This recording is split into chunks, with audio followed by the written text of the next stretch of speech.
Estamos de volta com TV Câmara Entrevista, lembrando que hoje estamos falando sobre o perfil do eleitor brasileiro, porto-alegrense e gaúcho que vai às urnas na próxima eleição para vereador e para prefeito no dia 2 de outubro. Para isso nós conversamos hoje com a Elis Radman, que é socióloga, cientista política e social, e com Marcelo Conrad, que é sociólogo e professor da Universidade Federal do Rio Grande do Sul. Bom, vamos então começar esse segundo bloco falando de como que está o pensamento dos eleitores de Porto Alegre, gaúcho também do Brasil, a respeito da mudança. Como que eles estão se preparando para isso? Eles estão abertos para uma mudança? Como que eles estão pensando nessa questão?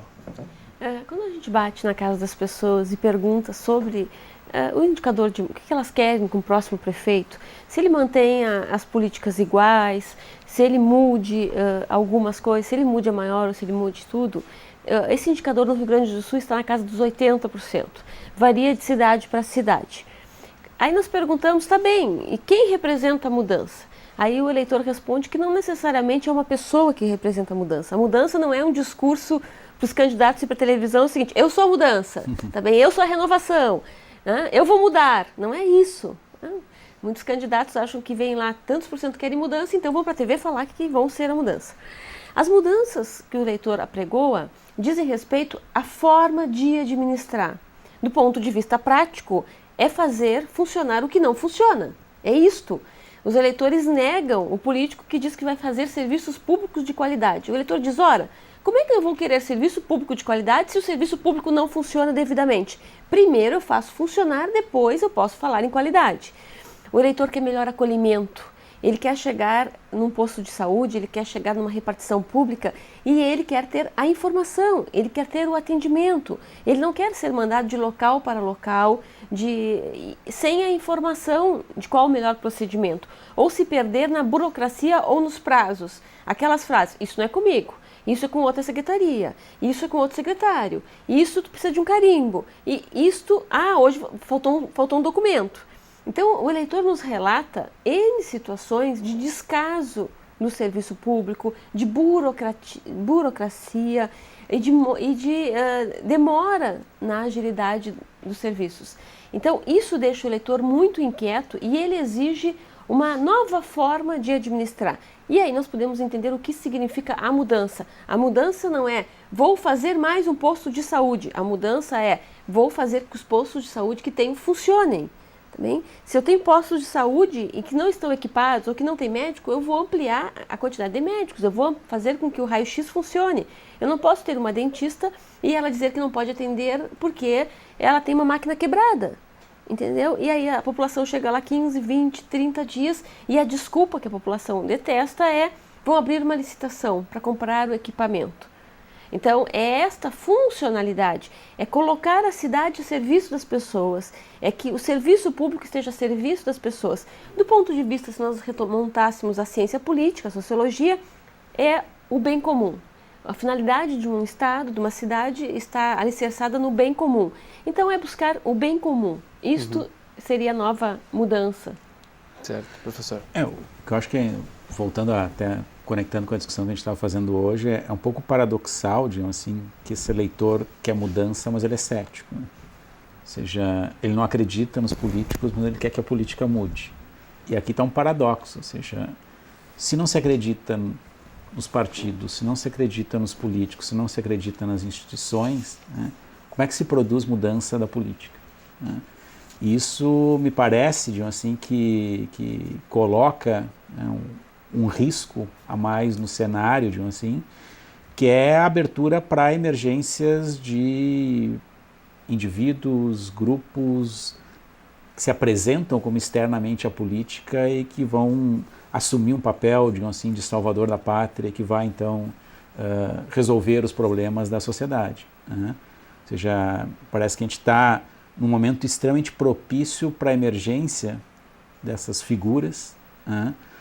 Uma vez que não se acredita que as forças políticas que aí estão possam ser aqueles que vão realizar as mudanças pelas quais se desejam. Né? Então não é à toa, por exemplo, que a gente viu nas manifestações desde 2013 para cá, certos grupos, obviamente minoritários, enfim, mas que acabaram se expressando ativamente, por exemplo, que vão pedir intervenção militar, que vão pedir, enfim, certas figuras que emergem, né, nesse processo, se apresentando como um pouco figuras messiânicas que vêm para redimir a sociedade dos seus problemas e tal, essa conexão entre uma lógica da religião e uma lógica da política, que me parece que é isso, ou seja, há um profundo anseio de transformação, há um profundo anseio de mudança, que vem dessa crítica social, mas ao mesmo tempo é uma crítica que, na medida em que recusa a política, né, acaba dependendo de, para realizar a mudança pela qual, né, a qual ela deseja, acaba dependendo de forças, de atores, enfim,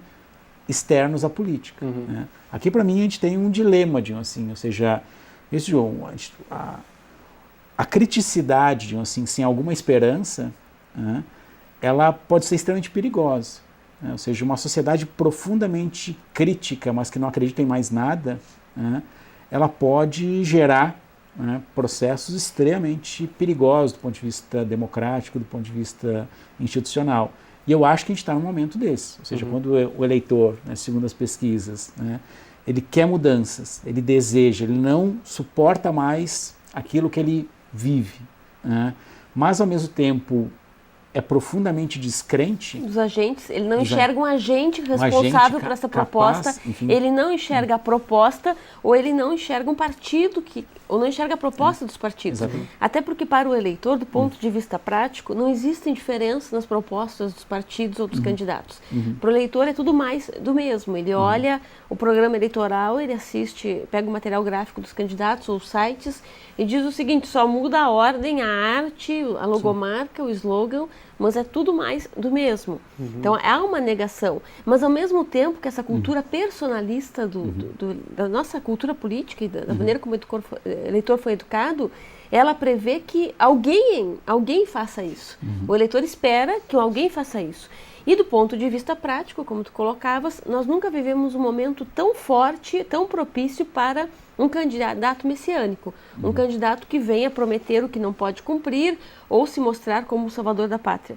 Nós temos essa situação em várias cidades do Rio Grande do Sul, inclusive um percentual considerável aqui de 1/3 em Porto Alegre dos eleitores que estão esperando este salvador da pátria.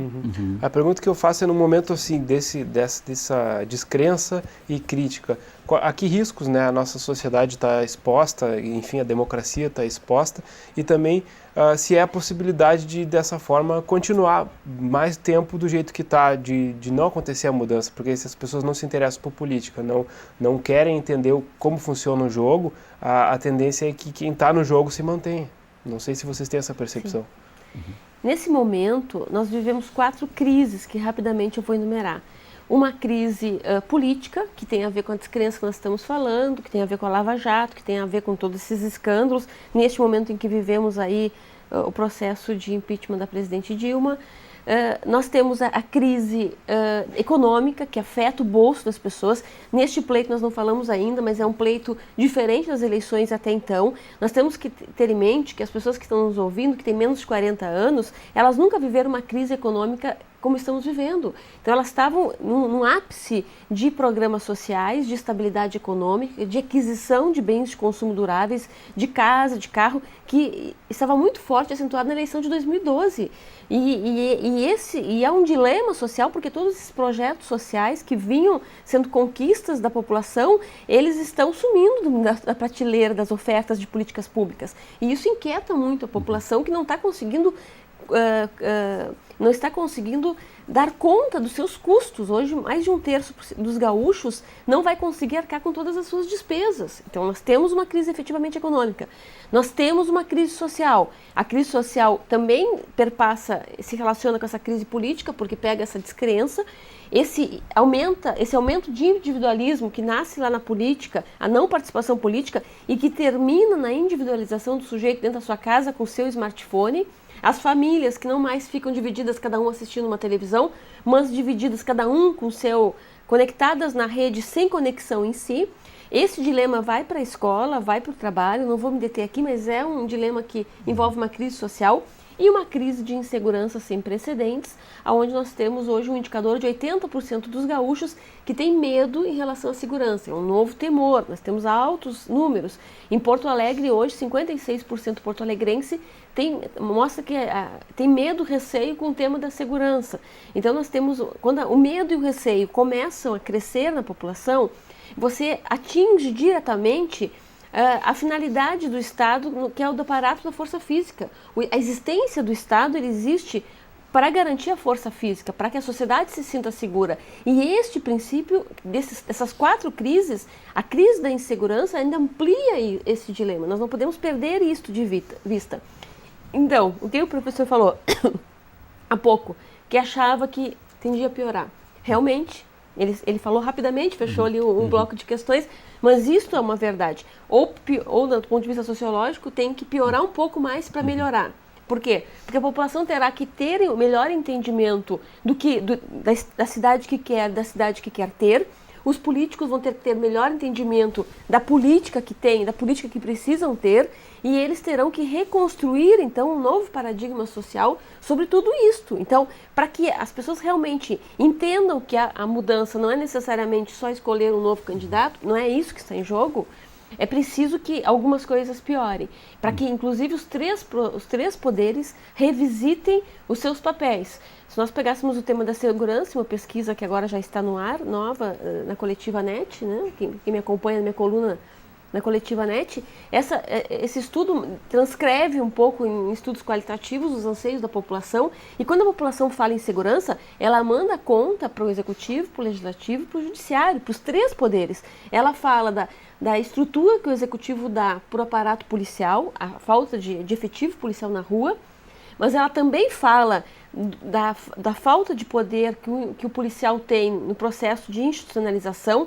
e como esta lei não dá condições para este policial trabalhar, esta burocracia, esse policial que muitas vezes se sente refém do processo e prefere fazer vistas grossas a um bandido, a um crime, porque ele sabe que se não tiver provas definidas, o que vai acontecer? Aquela frase que as pessoas mais nos dizem: o policial prende num dia e a justiça solta no outro. Quando a justiça diz que não pode porque tem que seguir a lei, as pessoas respondem nas pesquisas que mudem a lei, que a lei seja revista. A lei tem que estar a serviço da vida. A lei tem que estar a serviço da proteção social. Se a lei não está conseguindo fazer isso, nós temos que revisitar a lei. Nós temos que rever os nossos conceitos. O que não é aceitável para a população é que cada um dos 3 poderes tenha uma desculpa para os problemas e os problemas continuem a persistir em escala cada vez mais agigantada. Tudo isso, ao mesmo tempo, pode levar para uma ruptura social. Na pior hipótese, nós poderíamos ter, né, uma manifestação popular não tão pacífica, mas também, por outro lado, do ponto de vista mais positivo, a resignação, a resiliência poderia permitir, se as pessoas fossem chamadas pelos líderes, e esses líderes se mostrassem plataformas e projetos, elas também teriam capacidade de aderir a novos paradigmas, a novos princípios. Nós temos uma população aqui frágil, altamente fragilizada, que tende e precisa responder a algo, mas faltam bandeiras.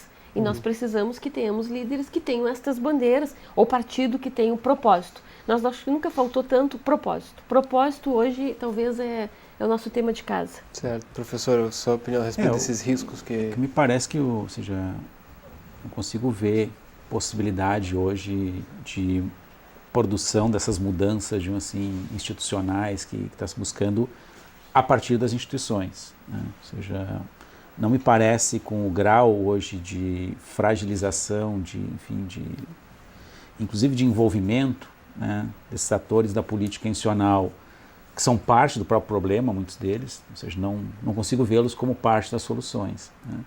Então aqui me parece que há um espaço importante, eu acho que desde 2013 a gente tem observado isso, né, para pensar uma visão mais alargada da política, ou seja, uma política que vai além das instituições, uma política que envolva processos de mobilização, de manifestação social, através do qual se exerce também a política, né? Ou seja, parece que o Brasil de 2013 para cá entrou numa dinâmica, numa ebulição social profunda, né? Com construção de movimentos, de mobilizações, enfim, né? defendendo diversas causas e tal, e que me parece que essa pode ser uma possibilidade a partir da qual se construa, né, alternativas para enfrentar os problemas que a gente vive hoje socialmente. Ou seja, não me parece que as instituições têm uma capacidade de auto-reconstrução, né, no nível que é demandado hoje, né, pela sociedade. Ou seja, se não houver forças externas às instituições pressionando por essas mudanças, eu acho que dificilmente elas vão ocorrer, né? E aqui eu acho que a gente tem um espaço interessante para pensar, né, a política. Mas, de novo, assim como boa parte da população é descrente dos mecanismos institucionais de participação, também ela é descrente de mecanismos não institucionais de participação política, como movimentos sociais, organizações sociais, ONGs, organizações, enfim, da sociedade civil, né? Então aqui tem um dilema, me parece que há espaço para um crescimento, né, desse processo, e o problema é que hoje me parece que isso está capturado também pela política institucional, né? Ou seja, o que a gente percebe que aquilo que parecia uma grande novidade de 2013, digamos assim, que era uma dinâmica de conflito social das ruas, né, hoje a gente vê que boa parte daqueles atores novos das ruas estão capturados pela política institucional, né? Isso à direita e à esquerda, né? Ou seja, são financiados por partidos políticos, estão envolvidos na política partidária, estão se lançando como candidatos e tal, né? São parte do jogo, né? Viram um pouco mais do mesmo, né? Então aqui me parece que há um desafio, digamos assim, né, nessa reconstrução institucional, que é construir processos sociais, mobilizações sociais, enfim, envolvimento da sociedade em ações que de fato tensionem. Ou seja, a gente teve o movimento pela ética na política nos anos 90, né, que teve envolvido na questão do impeachment do Collor, e depois todo um processo de tensionar a questão da corrupção, que depois se desdobrou na questão da fome, enfim, né, a campanha do Betinho pela fome. Bom, a gente tem uma sociedade com capacidade de mobilização e tal. Isso tudo eram bandeiras. E hoje nós não temos bandeiras. Exatamente. Então, isso me parece que é importante, assim, a gente pensar. Ou seja, como é que a gente reconstrói, né, formas de organização e de mobilização social que elas envolvam, né, e deem voz para essa insatisfação. Ou seja, porque a mera insatisfação, né, tweetada, postada no Facebook e tal, de uma forma individualizada, fragmentada e tal, ela, enfim, produz um mal-estar social, mas dificilmente vai produzir mudança social, né? E particularmente para mudar as instituições com problemas tão estruturais como as instituições que a gente tem no Brasil, né, me parece que esses mecanismos, digamos assim, dessa participação, dessa expressão individualizada, eles são muito limitados, né? Então aqui eu acho que a gente tem um desafio, né?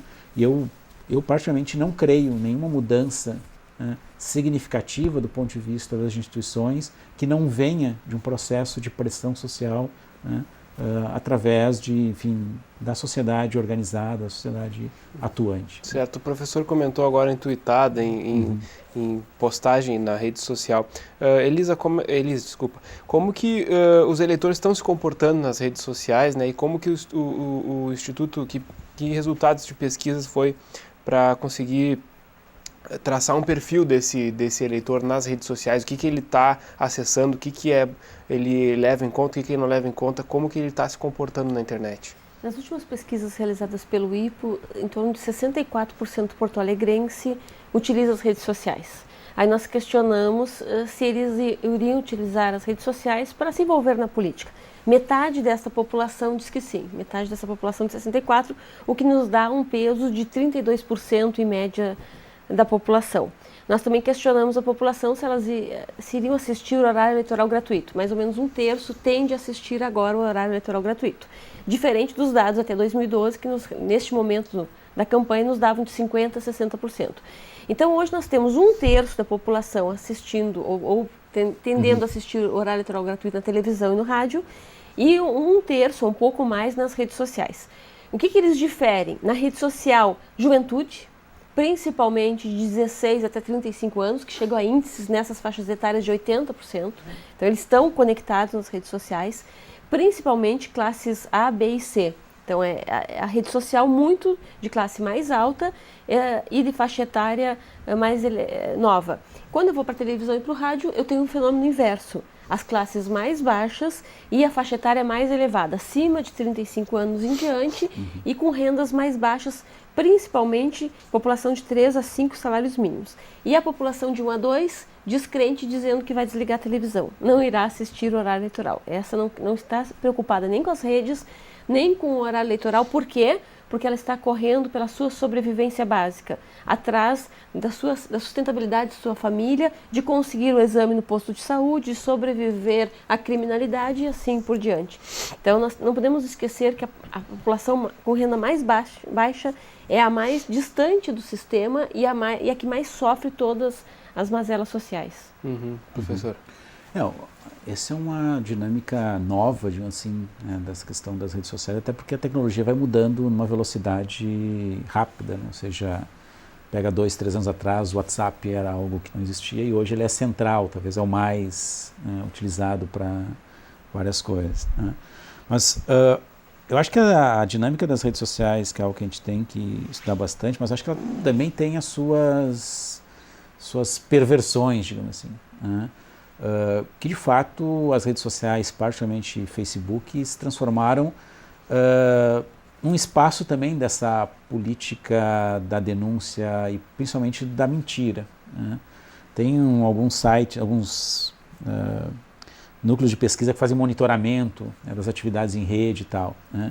E é muito interessante se a gente pega, em geral, a cada semana, né, as postagens mais compartilhadas nas redes sociais, em geral, uma boa parte daquelas que estão no topo, né, são as mais compartilhadas, são falsas, né?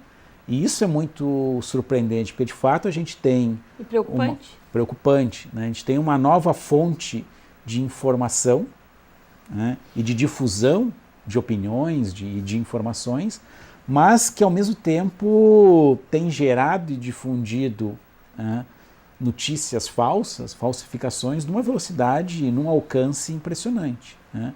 Porque uma coisa é receber uma notícia falsa impessoal, outra coisa são pessoas do teu círculo de relações que te enviam uma mensagem, uma postagem contendo uma notícia falsa, ou seja, tu atribui verdade àquilo porque vem de alguém que tu confia, né? Então aqui a gente tem uma outra dinâmica que eu acho que ela é interessante assim, para a gente pensar, né?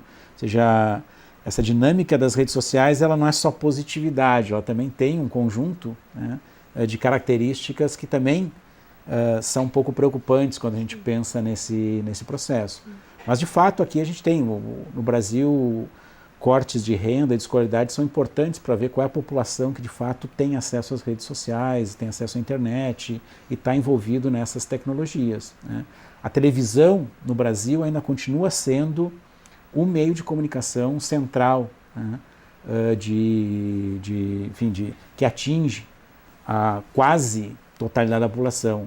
Acho que uma pesquisa do ano passado da Secretaria-Geral da Presidência da República fazer um monitoramento do uso das redes sociais, 51% dos brasileiros estavam fora da internet, totalmente fora da internet. Ou seja, então um pouco a gente tem um olhar enviesado do meio social no qual a gente circula. Não, está todo mundo na internet, né?